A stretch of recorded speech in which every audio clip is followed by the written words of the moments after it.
التي ستبقى مرة أخرى في خزائن النادي الأهلي في 40 سنة أكثر شوية. هذا اللقب 12 إمكانيات كبيرة، إمكانيات بشرية وإمكانيات مادية.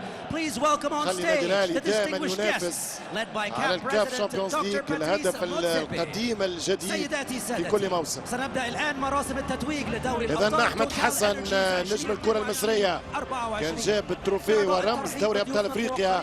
هذا طبعا بيبو الخطيب أسطورة الكرة المصرية ورئيس النادي الأهلي اللي حقق تقريب رابع بطولاته في دوري أبطال أفريقيا. ثلث ألقاب الأهلي تحققت مع الخطيب كرئيس، واشترهم 6 تقريب من 12 كخطيب لاعب ورئيس نادي.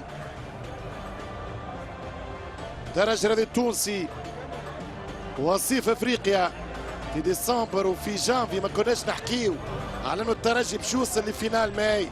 امانه اللي بذلوا الترجي التونسي من مجهود ومن سورباسمون، تفوق على ذاته، تفوق على نقاط ضعفه، تفوق على اشكاليات ومشاكل فريق، كاركتر وفريق تبناه من رحم البطوله.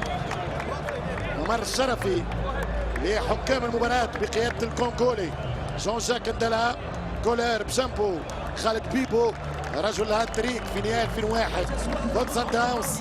وممر الشرفي من النادي الاهلي الى نادي الترجي اللي للمره التاسعه لعب فينال والعاشره لن تتاخر كثيرا. شويه تروشيك، شويه تصليحات، برشا انتدابات في موسم قادم تنتظره العائله الترجيه من خلال كاس العالم في امريكا، من خلال الافريكان سوبر ليج اللي تقريبا باش ترجع تتلعب مثل النسخه الفاتة في الموسم الماضي. اذا اهداف الترجي متكرره متنوعه والذهبيه لن تتاخر، الخامسه على الترجيين، انا متاكد من هذا. هذا ذكرني ممكن في خساره اليوم في ظروف اخرى بطبيعه الحال، ولكن في فينال 2010 الترجي رجع لافريقيا بعد سنوات، ثم لعب 3 نهائيات متتاليه.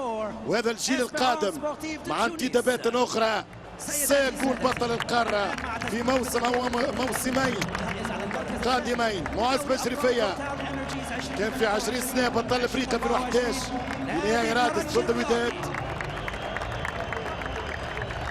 غايث الوهابي اقل من 20، زكريا العايب وقبلوا 19، بوشليبه 20. فريق الشباب بقياده مميش.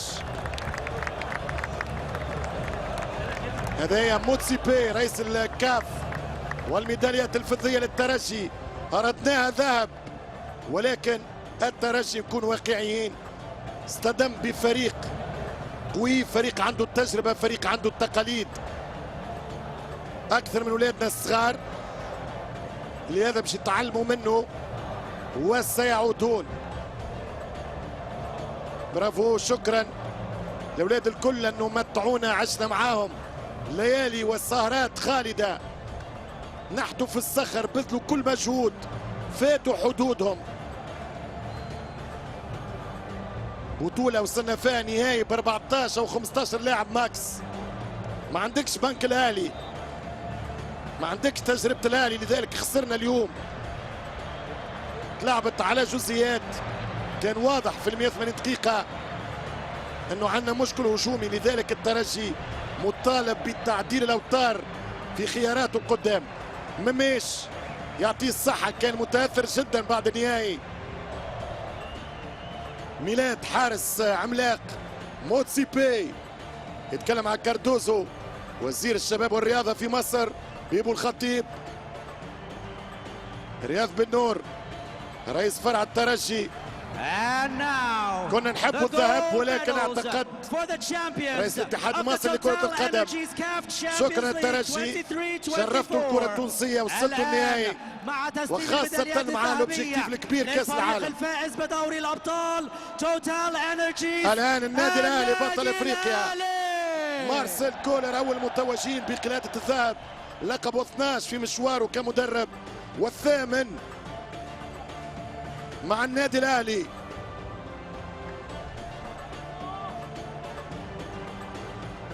الاهلي ما عادش تقولوا لي في المجموعات باش يخرج، والاهلي يعاني للصعود لدور الربع نهائي. الاهلي لما يمشي بهذه الطريقه في دور المجموعات تاكدوا ان اللقب في الاخير سيكون لصالحه. على افريقيا ان تتعظ وتفهم هذا السيناريو تقريبا صار 4-5 مرات توا في السنوات الاخرى. اهلي مجموعه سيء جدا ويعاني من دور الثمانيه يتغير. تصور انه الاهلي عمل 13 كلين شيت في 14 مباراه، هي بطوله الارقام القياسيه للفريق الاحمر. قبل ما ننسى نحب نحيي جمهور الترجي الذي التونسي اللي مشى اكثر من 8000. ان شاء الله اللي يتصاب اليوم قبل المباراه في الدخول الملعب يكون لاباس.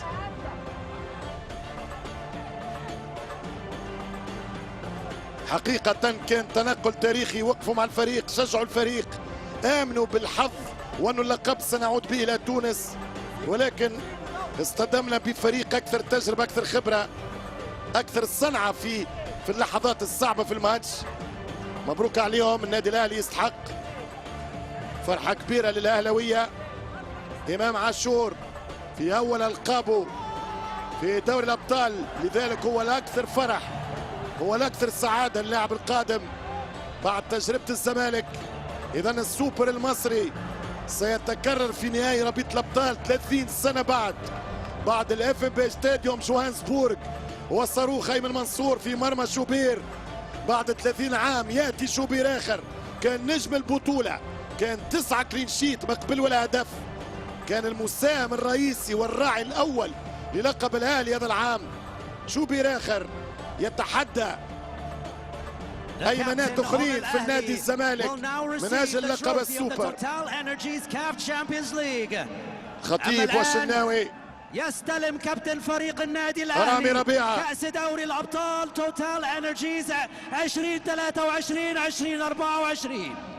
إذا دوري أبطال أفريقيا للعام الثاني على التوالي سيكون للنادي الأهلي. الكابتن هو الشناوي نعرفوه، اليوم على المباراة رامي ربيعة، نتصور انه باش يشيلوا الكاس مع بعضهم الاثنين. موتسيبي ياتي بالكاس، والشناوي كابتن الفريق سيرفع دوري الابطال. موتسيبي خطيب، فرحة كبيرة من بيبو، والشناوي يمسك الكاس ويرفعها هنا في سماء القاهرة. فرحة كبيرة لجمهور النادي الأهلي، بطولته رقم 12، رقم كبير كبير برشا. تمت الأهلي والترجي دخلت طي التاريخ. الأهلي سيحاول أن يرفع من وتيرة استعداداته للمنافسة مرة أخرى، والترجي سيعود بانتدابات جديدة، هذه المرة للذهب ليس للوصافة. الخطيب، شناوي، بيبو بذكريات 82 87 وانتصارات تريكا ووائل جمعة وبركات وحسن إلى أيام بيبو رئيس ومارسيل كولر. إذا مبروك للنادي الأهلي بطل إفريقيا 2024. هكذا كانت الأجواء في استاد القاهرة، هكذا الصورة العلوية هنا من كاميرات استاد القاهرة الليلة. نهائي الأبطال ينتهي بتحقيق الأمل القاهري ويتأجل حلم الترجي الكبير التونسي. مبروك أهلي، مبروك الترجي لكأس العالم، مبروك الترجي هذا الجيل الجديد المنافسة، وارد لك خسارة اللقب. اليوم فضة وغدا ذهب يا ترجي.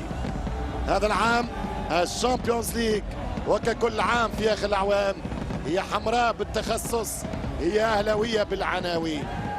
عنواننا الآن استوديو ومحمد سعدون الكواري.